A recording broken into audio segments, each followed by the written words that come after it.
Sa ating latest satellite images, makikita po natin ang patuloy pa ring pag-iral ng southwest monsoon o habagat. Kahapon nga po na umaga lumabas na ng Philippine Area of Responsibility ang bagyong si Inday na may international name na Bavi. At ngayon po, ito ay nasa may bahagi na ng mainland China. Dahil nga po sa paglabas ng bagyong Inday at inaasahan natin na mag-dissipate or malulusaw na rin ito sa mga susunod na oras, susunod na araw, ay ihina na rin po yung epekto ng southwest monsoon o habagat. Kaya inaasahan natin sa mga susunod na araw, mababawasan na yung malalakas na mga pag-ulan. Ngayong araw, umiiral pa rin ang habagat, partikular na sa Luzon at Visayas. Mapapansin nyo, may mga kaulapan pa rin dito sa may bahagi nga ng western section ng Southern Luzon at maging dito sa may area ng Western Visayas.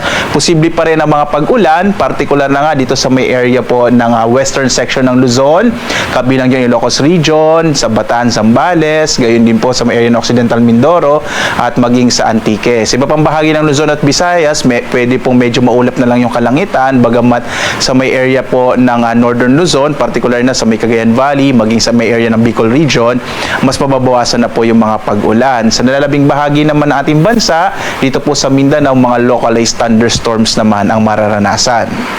Samantala, meron po tayong minomonitor ngayon, isa pong low pressure area na nasa mahigit 2,000 kilometro silangan ng Eastern Visayas. Sa ngayon po, itong low pressure area na ito ay malit naman yung posibilidad na maging bagyo, pero patuloy pa rin natin itong imomonitor. Sa ngayon po, ay hindi naman ito nakaka-apekto pa sa ating bansa. Kaya po manatili pong nakatutok sa mga update ng Pag-asa, particular na dito sa minomonitor natin na low pressure area na nasa labas ng Philippine Area of Responsibility.